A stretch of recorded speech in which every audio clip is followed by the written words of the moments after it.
Assalamualaikum warahmatullahi wabarakatuh.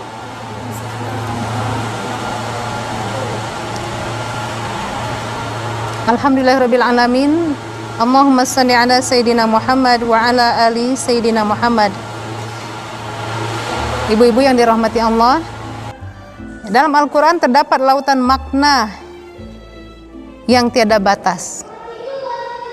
Maka kita ketika kita mulai ingin memahami Al-Quran itu semakin haus ya, suka senang, sampai akhirnya kita cinta dengan Al-Quran. Keindahan bahasa yang tiada dapat dilukiskan kata-kata. Dalam Al-Quran ini adalah lautan ilmu yang belum terpikirkan akal manusia, dan berbagai lautan lainnya yang tidak terbayangkan sebelumnya.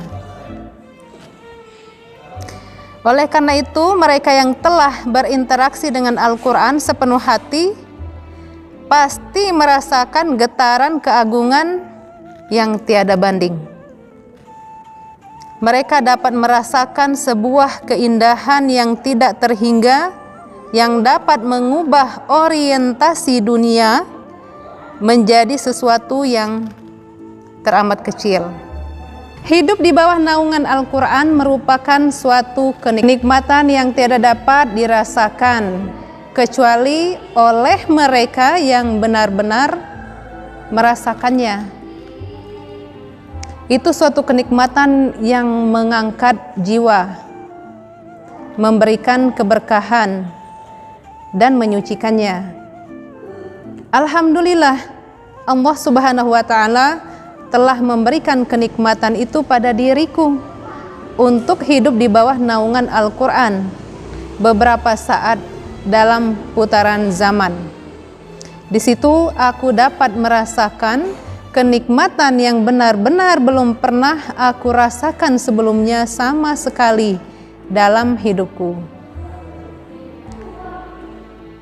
Jadi Al-Quran ini adalah hadiah yang tidak ada bandingannya buat kita. Semakin orang memahami tentang Al-Quran ini, semakin nggak mau lagi lepas.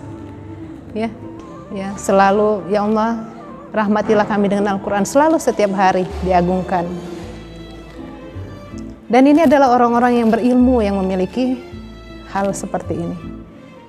Nah, kita harapkan kita juga diberi ilmu oleh Allah tentang bagaimana Al-Quran ini menjadi suatu kenikmatan dalam jiwa kita. Cukuplah menjadi bukti keindahan bahasa Al-Quran seperti yang diriwayatkan Ibnu Ishaq dari Imam Zuhri Abu Syahbah 1996, tahun 1996, bahwa suatu ketika Abu Jahal, Abu Lahab dan Akhnas bin Syarik.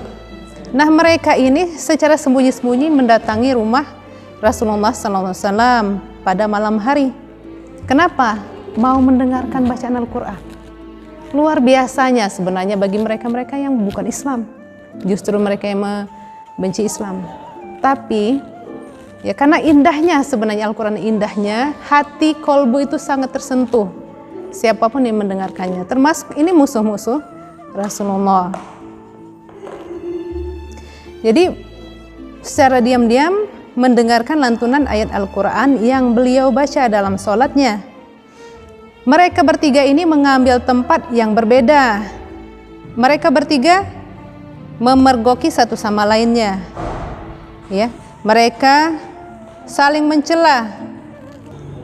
Namun pada malam berikutnya, mereka berjanji, kita nggak datang lagi nggak usah lagi datang. Tapi hati mereka itu tetap tertarik. Tidak bisa mereka membohongi dirinya. Nah, pada malam berikutnya ternyata mereka bertiga tidak kuasa menahan gejolaknya untuk tetap ingin datang mendengarkannya. Mereka bertiga mengira bahwa yang lainnya tidak akan datang, paling aku sendiri yang datang. Sama-sama merasa begitu. Ternyata ketemu lagi bertiga, ketemu di tempat masing-masing. Ketika Rasulullah SAW usai melaksanakan sholat, mereka saling memergoki di jalan. Terjadi lagi saling mencelah, seperti yang kemarin. Kemudian pada malam berikutnya, gejolak jiwa mereka benar-benar tidak dapat dibendung untuk mendengarkan Al-Quran. Dan mereka pun mengambil tempat seperti malam sebelumnya. Manakala Rasulullah SAW usai melaksanakan sholat, kembali mereka bertiga saling memergoki. Akhirnya mereka bertiga membuat muahadah, arti muahadah perjanjian, tidak kembali ke rumah Rasulullah SAW untuk mendengarkan Al-Quran lagi. Jadi mereka mengakui keindahan Al-Quran, tetapi hawa nafsu mereka memungkiri kenabian Muhammad SAW. Selain itu ada ayat yang mengungkapkan keindahan Al-Quran. Allah Subhanahu wa Ta'ala mengatakan, jika sekiranya kami menurunkan Al-Quran ini kepada sebuah gunung, pasti kamu akan melihatnya tunduk terpecah belah karena takut kepada Allah. Perumpamaan-perumpamaan itu kami buat untuk manusia supaya mereka berpikir. Surah Al-Hasyr ayat 21. Jadi Al-Quran yang pertama itu adalah kalam Allah. Yang kedua, Al-Quran adalah mukjizat. Kemujizatan Al-Quran merupakan suatu hal yang sudah terbukti sejak Rasulullah SAW hingga kita saat ini dan hingga akhir zaman kelak. Al-Quran ini akan selalu menjadi mukjizat, tidak menjadi mukjizat di zaman Nabi saja, tidak menjadi mukjizat di masa kita saja.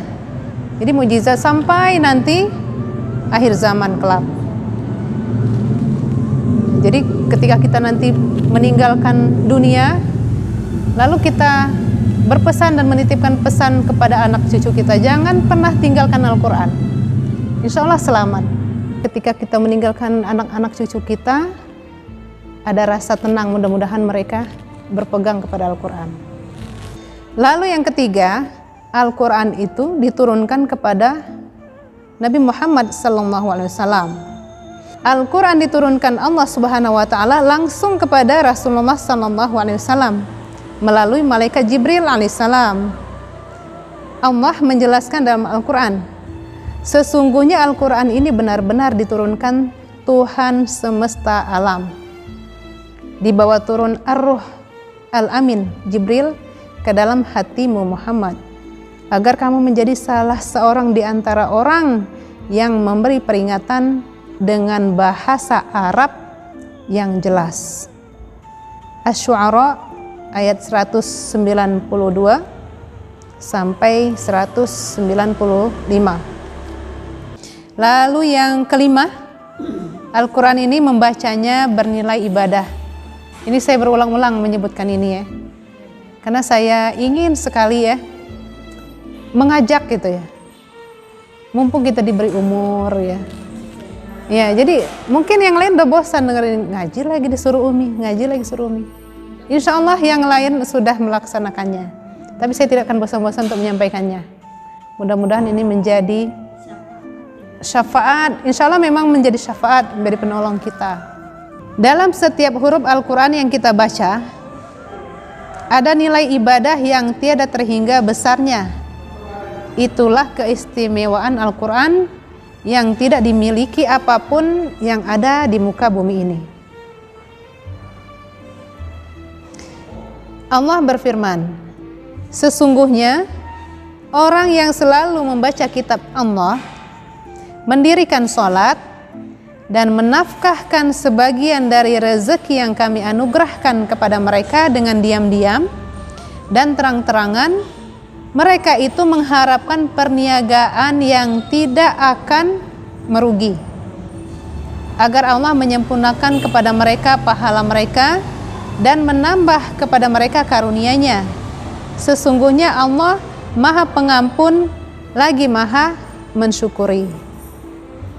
Surah Fatir ayat 29 sampai 30. Semoga dapat diambil manfaatnya.